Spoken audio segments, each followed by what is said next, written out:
All right, joining me now is Stephen Cameron covering the Orlando Magic for Orlando Magic HQ. Stephen, thank you so much for hopping on with me, man. Really excited to catch all of your Magic coverage for this season. Absolutely, this is going to be a really fun season. I'm stoked to be a part of this program with you this season. Heck yeah, it's gonna be good, and this Orlando Magic season is gonna be really fascinating. After drafting Paolo Banchero, number one overall this last season, this is a year two jump, hopefully, for the Orlando Magic, where you start to center things around a true cornerstone piece. I am super excited to see where this team goes. This is I see this team as a Cinderella team for draft Twitter, basically, where Sure. everybody loves the pieces that they've added, loves the types of guys that they're going for. I mean, Wendell Carter and Franz Wagner are, I think, probably in the Hall of Fame of that class. But it should be very exciting to see where this team goes. Tell me, what do you think is the most exciting thing about this group right now? I think you just see, you have two players that are both 2021, and Franz and Paolo coming off a really successful summer with playing, high level basketball for their countries. Paolo Banchero playing on the U.S. team on the second unit after already having a really awesome rookie campaign. Then you have Franz Wagner, had a little bit of injury. He didn't get to play the entire summer in FIBA, but when he was playing for the German team, definitely a part of the main reason they won the championship. And became world champions. And he became world champions, and he became and that's after a really solid sophomore season where Paulo averaged 20 points per season, Franz averaged 19, almost 20. And you're just seeing some continuity. But I think something that's like the most exciting outside of that is this is the first offseason in probably 4 or 5 years that the entire team is healthy, including a player like Jonathan Isaac, who hasn't had a healthy offseason since 2019. Markelle Fultz has entered training camp. Everyone is healthy, which is unheard of for this Magic roster. And so those are a couple of really exciting things that we have going on, right now. Continuity with Paolo and Franz, and then just having a really, really healthy roster going into training camp. Well, Stephen, I'm going to blame you when it's jinxed. This is clearly so early time to be talking about health at this point. My gosh, man, that is a tough one. But I mean, hey, they are healthy right now, and I haven't seen this team healthy entering a training camp in a long time, as you mentioned. And it should be interesting to see what this group looks like when you give them a kind of a full runway, if you will, from training camp onward. Tell me more about Franz and Paulo. Tell me more about what these guys have brought to the table for this team that make them all-star, superstar types in the future. Yeah, I mean, you have two 6'10" forwards that can handle the ball, score, and defend. Paulo's a growing defender. Obviously, Franz is a much more polished defender at this stage. I'd say Paulo's an above average defender. I wouldn't quite put him in that elite tier yet, but he's definitely above average. He's a plus defender. Paulo's growing. He got a lot of really good defensive thought processing from playing the 5 with FIBA. And last year, he had his moments, but maybe not doing like a secondary rotation on a defensive assignment or, missing a switch here and there. But for the most part, you saw like, okay, there's some effort there. He's got some ways to go, but he'll get there. But like on the offensive side, you got Paulo who can be a three-level scorer. He's got to get his three-point shooting a little bit better. He was dealing with a nerve injury for about 2 months last year when he was missing every shot from three. But I imagine that shot's going to continue to get better. And he's a beast in the paint. He's got a good mid-range game. And he's already become a fairly smart passer out of double and triple teams, which he got a ton of last year. And so they're just both high IQ players that are excited to play next to each other. You have Paolo Banchero, who just won Rookie of the Year and was playing for Team USA, tell Franz, dude, you are the man. Like, I want you to be everything that you possibly can, and pushing him to be like the number one player on this team. Like they're pushing each other to be this collaborative, duo, which is really cool. And then you have the coach Jamal Mosley, who is also pushing them to be more vocal leaders within the locker room and really starting to hand them more of not just the on-court role and responsibilities, but the off-court, in the locker room, talking on the court defensively and offensively, and just kind of being more vocal leaders on the team. So it's just like, Paolo might make his first All-Star team this year if things go right for him and he continues that progress. It's pretty clear for him, and Franz is like, draft darling, but also analytical darling. He just does so many things well.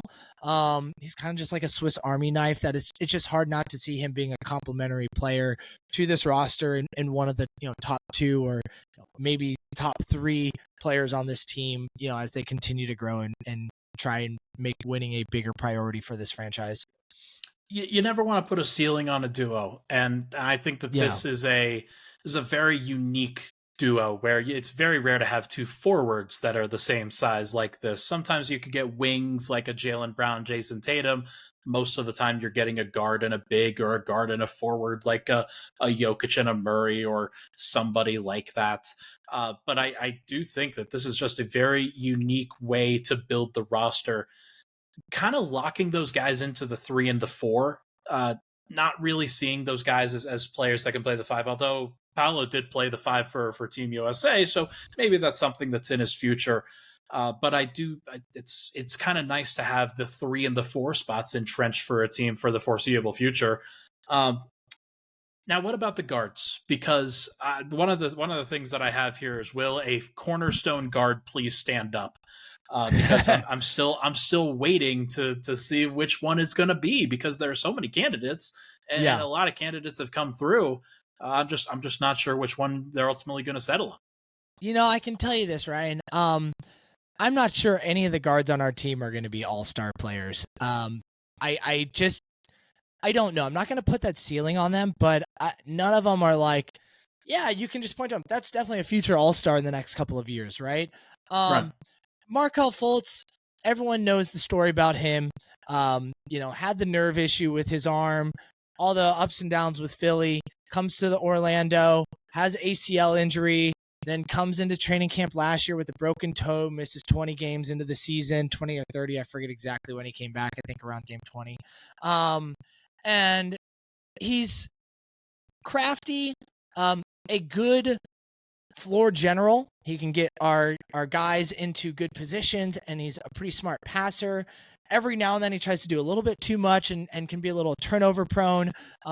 Really good finisher at the rim. He's got some good size. And last year, one thing, his biggest areas of growth that I saw was his defense. He's definitely become a plus defender for this team too. But it's always going to come back to his shot, because it's really hard for a team that's going to be built around its two forwards to have a point guard that they can't pass to and hope that to make an outside basket when left open, right? And that goes to that. That's the kind of the same story with Anthony Black, right? His question mark as a player is going to be, will his 3-pointer ever get to a respectable level from, in this league, in the NBA? So you have Markelle Fultz. He's the bona fide starter this year. Until the team finds the next guy or someone grows within this team to be that guy, Markelle Fultz, it's his job to lose, and there's no one on this roster currently that's going to take it from him.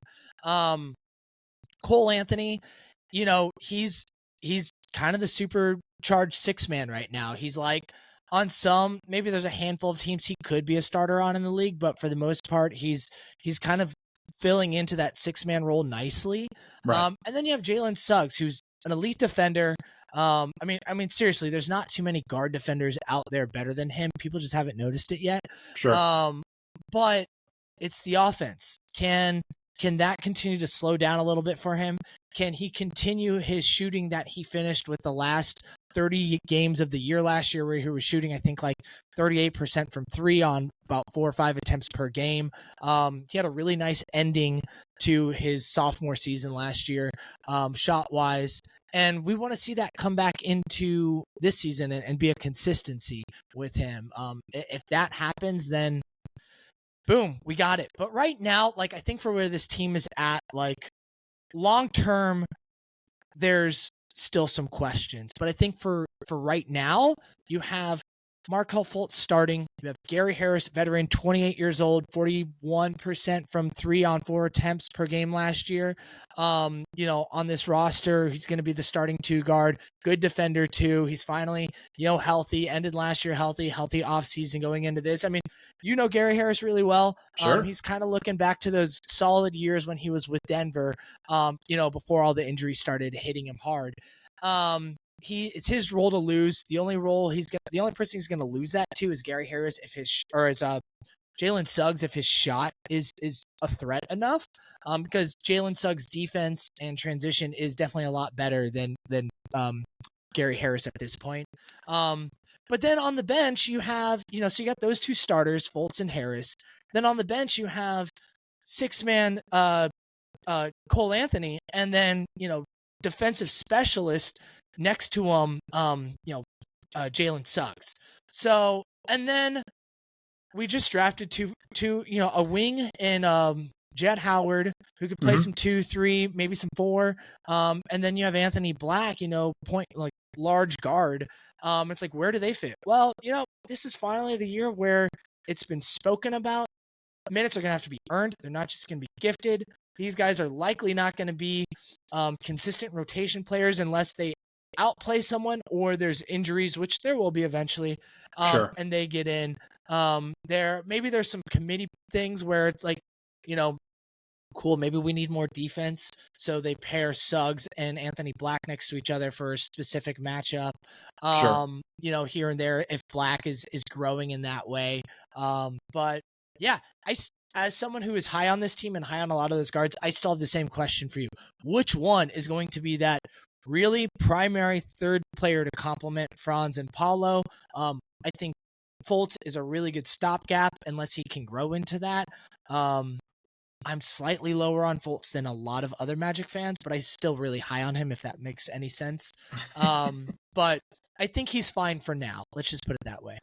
Yeah, it's completely fair, and it's going to be difficult when you're tied up to a guy. You'd like to see that guy be successful, the vision of whatever it is. I think people would love to see that go through and then be pretty seamless. But I'm surprised that you had Suggs not starting for whatever reason. I think that's going to be one that I would watch throughout the year. If you really believe in Suggs, if you're the Magic, then he's a 3rd-year guy. You're going to want to see him play with those other 2 cornerstones as often as possible, in my mind, to see if he can develop into that. So that's a fascinating one. I do think he's going to get plenty of time with them. Just because he's coming off the bench, doesn't mean he's not going to get enough playing time. Last year, Gary Harris was playing about 24 minutes a game. Jalen Suggs was about that too. So they're neither one, like, Gary Harris isn't playing 30 plus minutes to really minimize Jalen Suggs' role. He's going to get plenty of playing time. And then when, maybe not in the beginning of the season, but as things continue and coach starts to shorten his rotation, he's often staggering Paolo or Franz, 1 or 2 starters with the second unit. Right. Mostly oftentimes it's one. It's normally Paolo or Franz with the second unit. So he will get plenty of time with the starters in certain segments. And, eventually, honestly, I think this could be one of those situations where, maybe come December time, his shot has proven enough and he's making an impact elsewhere to where maybe he earns the starting role over Gary Harris. But I also just think, like, that starting unit next to Fultz, you need someone who's going to hit the 3 and be able to not just hit the 3 but pull defenses to them. Gary Harris does that right now, where Jalen Suggs does not. So for spacing reasons, you kind of need to have Gary Harris out there for the moment until Suggs is starting to pull more defenses to the 3-point line for him. I think that's completely fair. to me, what this reminds me of is kind of it's not a morass, but it is a lot of talented players, a lot of different options that you can pick and choose from. Jonathan Isaac, not somebody that you even thought about. Joe Ingles, somebody who you bring in and is going to be a veteran contributor off the bench, I assume. Moritz Yep. Wagner's still going to be there. Caleb Houston played last year. Jet Howard's going to play, or maybe he won't. And they're going to have to find out and pick and choose which of those guys you're going to go for. Last year, this team finished on a big run, and I think they were 29-28 in their last 57, if I'm not mistaken.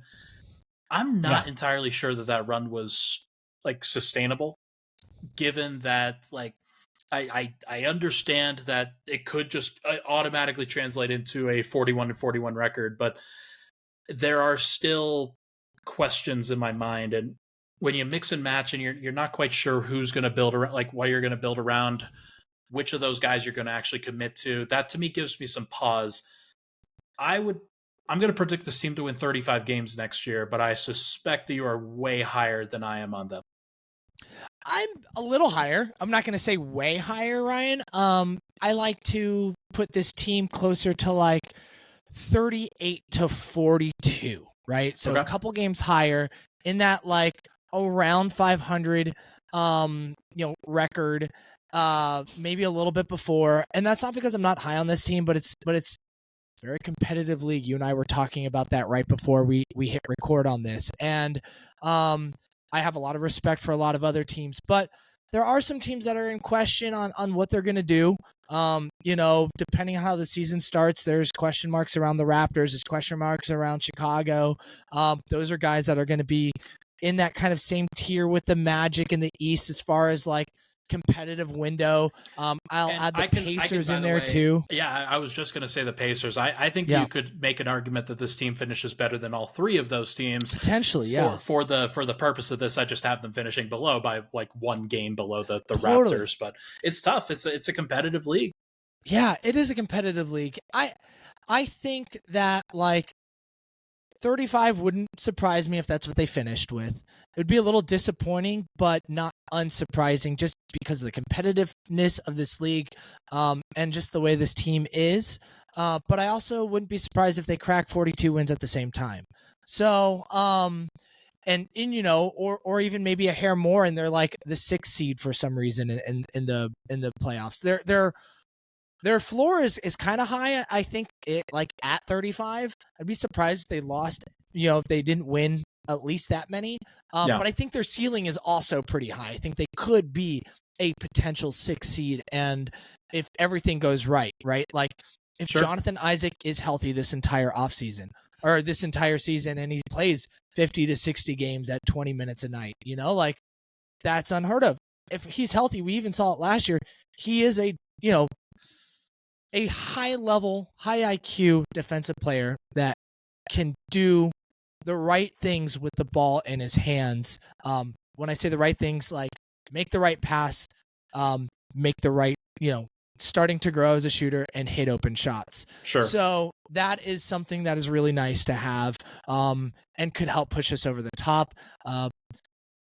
There's always the rumors about Markelle Fultz shot coming around this offseason. Supposedly it has. I'm not really one that believes that. That's why I always say I'm a little bit slower on him. But for some reason, if that's a thing, that could help this. If Paolo and Franz make that next step in their career, in their growth and their development, that's going to help this team. Wendell Carter Jr. plays 70 games instead of like 60 and is healthy. I think there's just a lot of upside for us to be a sneaky good team this year. Kind of like the Cavs of like 2 seasons ago. Sure. But there's also that other point of this team's really young, still relying on a lot of young players. Our oldest veterans are Joe Ingles at 36 and Gary Harris at 28. And then it's a bunch of 25-year-olds and lower. So there is areas where, where you can see mistakes happening, but the players, the coaching staff, they all know and are talking about they need to take that next step as competitively. It's also why I say players have to earn their roles. They're no longer being gifted them because this front office is kind of done experimenting right now. They want to see some wins. Sure. not saying it's a playoff or bust season, but we got to win. And we got to show that we're going in the right direction and not going to end up with the 6th pick in the lottery again. Oh, of course. And to be clear, I do think that this team is going to show something. I think that at least whether it's Paolo or Franz taking that next step, or if it's one of these guards that we're talking about, one of them becomes that clear third guy. I think that will happen. I think that this will be the year for that. Maybe it doesn't translate into wins on the court the entire time, but I do think that there's a reason for optimism in Orlando for sure, and that the trajectory of this team is clearly on the up and up. So that is an exciting aspect of this. Here, quick, give me one bold prediction on your way out. The Magic make the 6th seed. Wow. Hell yeah. Let's go. I'm excited for that. Little luck, right? We need some teams ahead of us to have some troubles, and we need to have a little bit of better performance. But like I said, I think this team has a really high ceiling. Also with a lower floor at like 35. And yeah, I mean, we're still in that media day, early training camp hype where everyone is excited. I'm still excited. So before I come down to earth a little bit, let's go 6th seed Orlando Magic. I can't wait, man. It's going to be good. He is Stephen Cameron of Orlando Magic HQ. Congrats on the move, and I'm excited to check out all your Orlando Magic coverage this year, man. Thanks, Ryan. It's going to be a lot of fun chatting with you this season. Let's keep going.